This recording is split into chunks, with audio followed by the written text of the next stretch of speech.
Controversial feminist Clementine Ford is in the media again, and I want to discuss some of the things she said.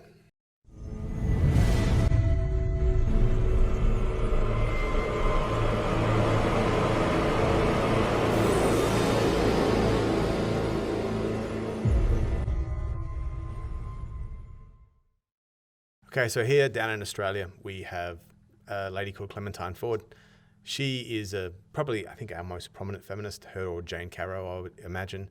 She's in the media all the time and she's quite controversial. She does have bona fide support amongst the women of the world, and down here in Australia, she has 133,000 followers on Twitter. She's published a couple of books. She's she's a journalist and she's written articles for the Sydney Morning Herald, The Age and the ABC. I know you haven't heard of them, but they're actually fairly prominent newspapers. And of late, she's received a state government grant from Victoria, which is kind of controversial, but she's working on another book. So she has said this, and you should now be looking at a tweet of her saying that men aren't dying of coronavirus fast enough. Now, that is in some context, and I'll give you the context soon, but it's a pretty nasty thing to say. Men seem to be dying at rates that are quicker for reasons that people don't really understand, but probably something to do with lifestyle, and there's a whole bunch to talk about with that, which, hey, maybe we will in a future video.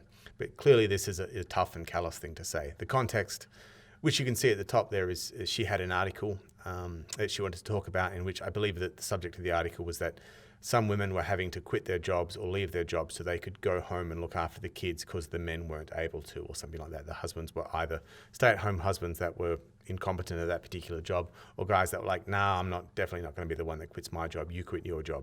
And so the mum became like the stay-at-home teacher during the homeschooling period. And she didn't like that, so she said, seriously, COVID-19 isn't killing men fast enough. And then, importantly, the tweets afterwards, which is really what I want to talk about, she starts to say that when people started to reply to her and say, you shouldn't be saying that, that's a terrible, horrible thing to say, you should apologize and take it down, she blamed male fragility, or said something like, oh, these snowflake men that just cry all the time. And that's the thing that I really didn't like. She got called out by some very big Australian personalities, some former politicians, and Darren Hinch, I think, was one of the biggest names. He was a very big media personality in his day. To her credit, she initially said, look, I acknowledge I've made a big mistake here. And then in a later tweet, she said, I think she officially apologized and said that she needs to read the play better, but maintained that she wanted to talk about how patriarchal structures negatively affected women. Look, Clem's got form. You should now be looking at a few tweets of some of the things that she said. Now, this particular image doesn't allow me to put all those things in context, but you can see she says pretty nasty things a lot, and they are directed at all men and, kill all men. I don't know if she started the hashtag kill all men movement, but certainly she was a big player in it all. That's pretty gross. And to be fair, she gets a lot of shit said back against her, some pretty nasty stuff, which you should be looking at now as well. What her actual politics is, I'm not exactly sure. I know that she's very supportive of women getting abortions and it being completely guilt and shame free. And she said that she's had 2 abortions in her life and they were completely shame and guilt free and a very, very easy decision. And I get that's controversial. Even some feminists want to have the conversation to be that, if it's not murder, it's at least pretty close to it, and it should be something that should be done seriously.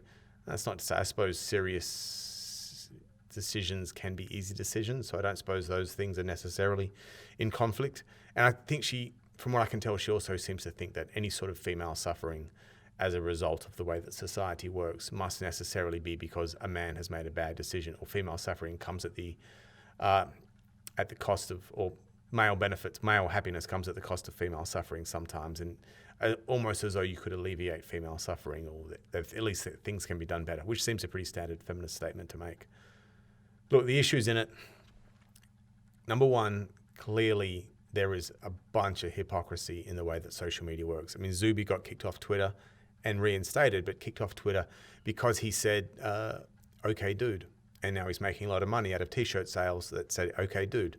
But he said, okay, dude, someone had a problem with it and petitioned Twitter to get him kicked off. And he got kicked off for 30 days, managed to get reinstated. And somehow the people, the activists that are petitioning Twitter to take him down are effective, but all the activists that are petitioning to get Clementine Ford taken down, are petitioning to get Clementine Ford taken down, they're not being anywhere near as effective. And look, honestly, I hate myself for saying this, but I sympathize with Twitter and Google and YouTube and these guys. it must be hard to work out who to kick off and who not to. But I completely understand that the citizens of Australia and probably the world see some sort of motive behind all of this. A feminist can say anything she wants, and that's some pretty bad stuff she said and gets no repercussions. But Zuby can't say, okay, dude, and and many of the other examples of people that have been kicked off because of things that they've said that seem less bad than what Clementine said. There is this ongoing issue that she receives state funding, so the taxpayers are paying for her to be able to do all this. She receives a grant. Now, in that point of view, look, she receives an arts grant, and arts grants are usually controversial, and we as citizens, we want artists to challenge us all. I don't really have a big problem in that, and I certainly don't want big angry mobs on Twitter to be able to revoke all government action through activism. They gave her the grant, she should be able to keep it. Maybe they should review their grant-giving processes in the future. But hey, I mean, it's an arts grant. It's supposed to be controversial. I don't really have an issue with the grant myself. What I do have an issue with is the idea that she's saying that anyone that responded negatively to her statement, COVID-19 isn't killing men quick enough, being labelled fragile men. That's a problem. All men today have this decision. I have it, you have it if you're male and listening, friends, husbands, sons, fathers of yours have it if you're listening and you're female. Do we go on with this whole, I'm a big, brave male and I never cry and I never talk about my emotions and I can take everything and I don't need to go to the doctors and I'll be fine without any help at all? Or don't we? And let's call the way of doing that the traditional, that way of getting no help at all, let's call that the traditional male avenue of doing things. Number one, it works. People love that guy. People vote for that guy. People promote that guy. In my experience, women are more likely to date that guy. That guy is a pillar for his family during tough times, and his family looks to him. And if during a crisis, if they see dad break down and cry, then maybe kids might think, what's wrong with my dad? And wives might think, wow, what's wrong with my husband? So there's a lot of benefits to doing it. But I do understand that that male that doesn't talk about himself may have health issues for himself. I understand that this reinforcing of the male as being the politically competent one and the female as being the one that bursts into tears and swoons as soon as things get tough isn't great for the women who are trying to get voters to walk into the election booth without any subconscious bias or prejudices associated with themselves. And I get that it's in feminism's best interest for men to soften. Maybe feminists believe that because it's good for men. Maybe they believe that because it just aids in female power. But we have this decision, do we soften? And it seems clear from what Clementine's saying here is the men that do soften publicly reply via a tweet, you should not say that. That is a bad thing to say. You are immoral for doing it. I request you stop saying #KillAllMen ad bloody nauseum.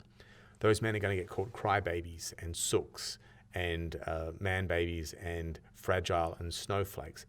I thought we weren't doing that. I thought what society was trying to do was listen when men have a problem, when men want to talk about their issues of suicide or their issues of their health issues or the stresses at work. Stress is a really big one. I feel that one too. That rather than tease them, they're going to listen. Now, surely telling a very prominent social media contributor not to say COVID-19 should kill men quicker, surely that's not whinging. Surely that's not complaining. Now, in everything that she apologized for in her tweet that she apologized, I didn't see her apologize for saying, fragile men. It seems that men are in a bind here. We're between the hammer and the anvil. We're supposed to be non-traditional men. Even the American Psychological Association is defining traditional masculinity as a pathology, saying that it is an illness that needs treating.